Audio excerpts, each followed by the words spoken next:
Thanks for joining me, Scott Ryan here. Well, it looks like we've got a charade going on, and it's pretty sad that when we get stories from our federal government, the inclination, the immediate reaction is to take it with a grain of salt, to assume that they are lying, that they are putting on a charade in order to sell us on the notion that we need to surrender more of our liberties and to abrogate our Constitution. But that's exactly where we are. The U.S. Embassy closures. I'm reading from The Guardian because, sadly, you have to go overseas to get relevant news about and truthful news about the United States government in many cases now. Of course, the embassy closures are supposed to bolster the case for NSA surveillance programs, according to The Guardian. And there's a quote in here by the odious senator, coward, Lindsey Graham, and he says, quote, "To members of Congress who want to reform the NSA program, great. If you want to gut it, make us much less safe, and you're putting our nation at risk. We need to have policies in place that can deal with threats that exist, and they are real, and they're growing." End quote. I'm pretty damn sick of these cowards like Lindsey Graham and John McCain, Chuck Schumer, and others. Whatever happened to the spirit of our founding fathers, Patrick Henry, who says, "Give me liberty or give me death," or Ben Franklin saying that those who are willing to sacrifice liberty for some security deserve neither. Let's talk about fear. In reality, the only thing that we have to fear is government itself.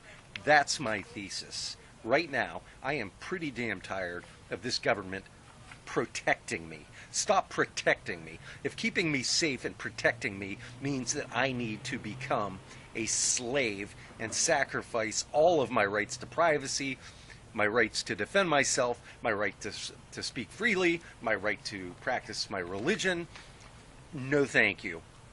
I'll take my chances with the terrorists.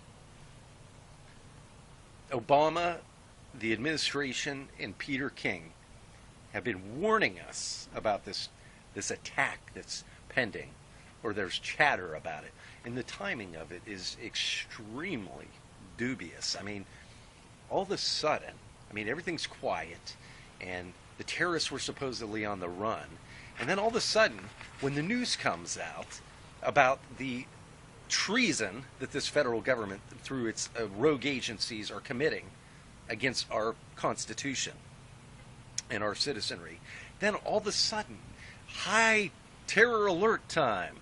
All of a sudden, there's excessive chatter. In any minute, something horrible could happen. And this justifies, according to Peter King, why we, and Lindsey Graham, why we need to give up our liberties. I just saw, well, let me ask you a question. Think about this. Common, basic sense.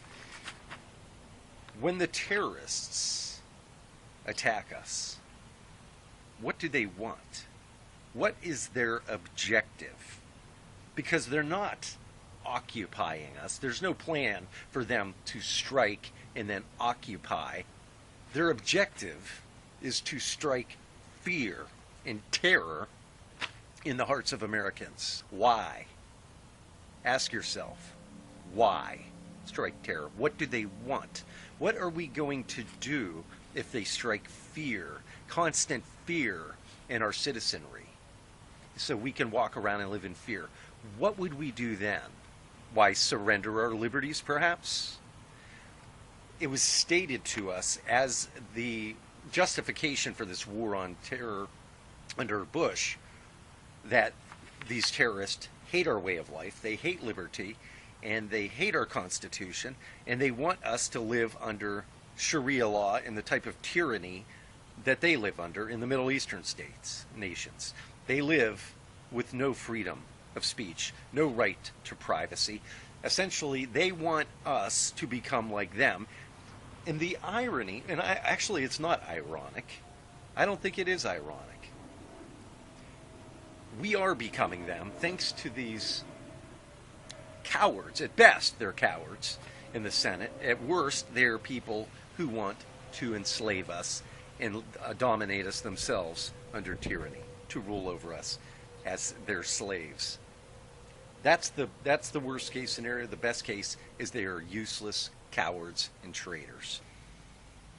For all intents and purposes, ladies and gentlemen, we are not a free nation any longer. It is an illusion. If you look at the policies that are being implemented, the abuse, the coup d'etat has already taken place. We are the last people, seemingly, to know that we are no longer a free nation.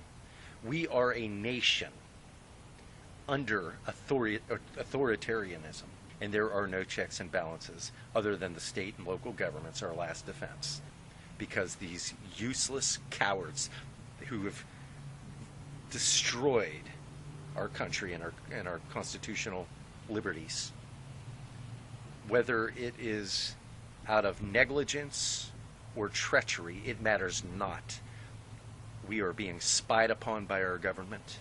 They are rifling through your email accounts. They are demanding the private sector companies give up your passwords. They are listening in on your phone calls. They are colluding. They are abusing every single federal agency out there. And there is, 10 people are willing in that federal government to do a damn thing about it? Don't be afraid of terrorists, my friends. That's what our federal government wants. They're trying to talk you into it with these phony escalated terror alerts all of a sudden. The only thing that we have to fear is central rogue government itself. Period. You are not free. This war on terror has been lost. They can bring the troops home because they're fighting for nothing, because the people they're being sent there to give their lives fighting against, back home, they are actually promulgating every damn treacherous policy that those people they're supposed to be fighting want us to bring upon ourselves. It is done. Thank you for joining me. Scott Ryan.